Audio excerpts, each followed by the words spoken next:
Guys, hi. So today I want to quickly address the issue of South Africans once again being labeled xenophobic, Afrophobic, etc., etc. And I just want to tell you that South Africa and South Africans are probably the only country that loves African countries. Only one. And here's why. The myth that South Africans are xenophobic is just a way of making people who are doing the wrong things feel comfortable with getting away with it. And for the longest time, South Africans have allowed it to go on by accepting that label of being labeled xenophobic, because xenophobia is centered around feelings of hatred. And none of what South Africans are saying has anything to do with hate, and everything to do with the law, and everything to do with trying to assist African countries to do exactly what South Africa did in the fight for their own liberation. South Africa is the country that got its liberation the latest of all the African countries.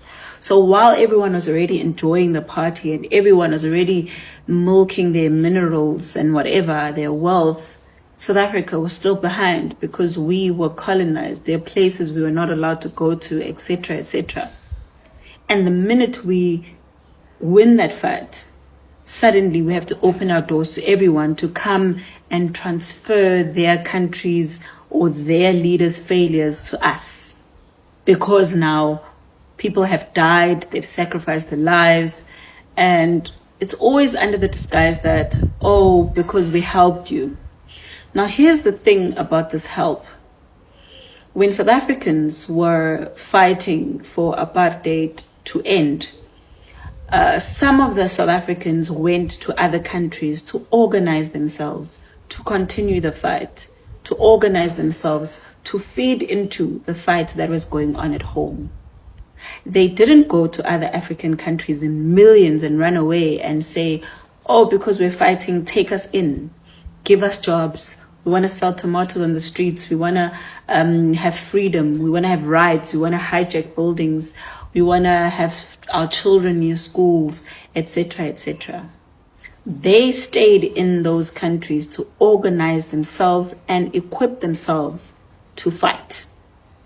But here in South Africa, we have people who are capable of fighting. We know they're capable of fighting because they fight us on these social media streets every day. But when it's time to fight for themselves in their countries, they become incapable. They will go to court to remember their rights that they have in South Africa. They will organize themselves according to their nations and according to their different tribes that they have in their countries and fight to stay in South Africa. They don't fight to organize themselves and go back and feed to people who are in their country to fight. So ideally, the message is, if you can escape your country to come to South Africa, you have won. The message is not that we want to fix our country. We want our leaders to account for the things that they've done. We want to be free one day from these oppressors. And we want to enjoy the wealth and the minerals that our country have. No, the message is, come to South Africa, go to South Africa and find joy, peace, and freedom. So South Africans hate you because they're saying, you guys have minerals, you've got wealth, you've got a culture to preserve, you've got an identity to preserve. We know how rich Africans are and proud they are of their lineage, of their ancestors. We're saying go and fight for that, instead of coming to South Africa and fighting South Africans for trying to preserve that about themselves. I don't get the part where this is hatred. And South Africans are saying, we fought. We don't mind helping you to fight, but we don't want you to want to not fight and just come and be South African. Then you turn around and you start fighting South Africans. Oh, what's so special about being South African? What's special about being South African is that we're South Africans in South Africa. And that's the kind of pride that we want you to have about yourself, about your country, about your identity. And we want you to have that pride, not just for yourself, but for your children and their future as well. What pride do you have teaching your children that the solution that they have is running to South Africa and coming on the internet and fighting and swearing and, fighting for the bare minimum? There's no pride in that. What happened to Africans being proud people? You're losing your pride because you're unable to face and address your own leaders who are holding on to power, who are holding on to corruption, who are going to kill you and beat you up, and you are unable to stand up for yourself because you're scared to die. You're going to die in South Africa anyways. You can come to South Africa today. Doesn't mean you're exempt from death. You're going to die anyway, even in South Africa. But at least have a death that has some pride in it. You can't be glorifying things like, taking South Africans to court and having NGOs and NPOs fighting with you.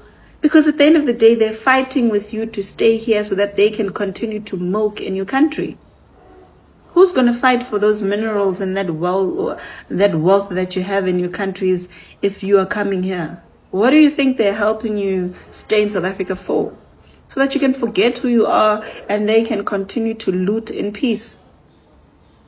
And we know that the only reason that our South African leaders are allowing this to happen is because some of them, a majority of them who are so-called fighters, are now very wealthy by owning mines in other African countries. And that's why they're not going to fight and fight for South Africans, because they know very well that they're beneficiaries of that same system that enabled them to have mines all over. While ordinary South Africans have to deal with the crisis of this invasion from illegal immigrants every single day. But I'm saying to you, it's going to get worse, because there'll be a time where South Africans do not even want to associate with people who are not South African.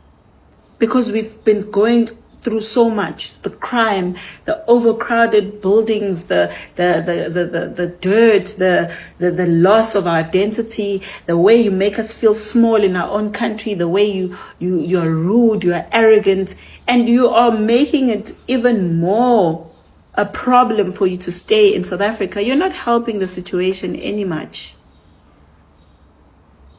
So I'm asking you guys, with politeness and with kindness in our hearts as South Africans, we love you. I'm sure that's what you want to hear.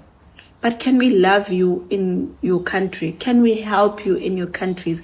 Can you go and reclaim yourselves, your pride, your identity, who you are? Can you go and stand up to your leaders who are destroying your countries, who are enriching themselves with that wealth that should be shared amongst you guys as the people of that country? We are doing the same. We don't want to be like you. We don't want to run away to other countries one day. And that's why we're fighting so hard.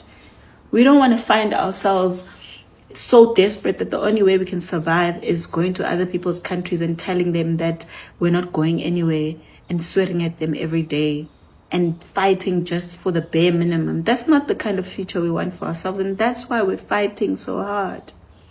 And I know some of you know that you're wrong, but you're not going to admit it because you are so scared of facing reality.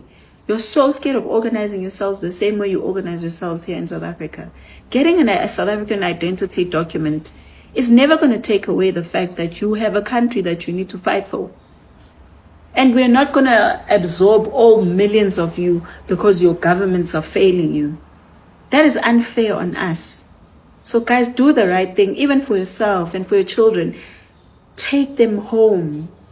Give them a future. Give them hope. Allow them to also want this pride that we have of fighting and standing up for ourselves. You know South Africans are not xenophobic. You know this very well. But it's come a time that we also are tired of the system that's oppressing us in our own country. And we are going to fight. Whether it's me, whether it's tomorrow, whether it's next week, whether others wake up 2 weeks from now or wake up today, it's going to move from social media. The time is coming. And all we're saying is go and fight for your country. Don't fight to come into the border and tell us that you don't want to wait in queues. You've been waiting in queues. Nobody owes you entrance to South Africa. Nobody owes you a passport or 30 days to stay in the country. Nobody owes you that. The people that owe you, you are allowing them to get away with giving you poor service. And the time has come for you to go fight for your country. It's the only way, guys.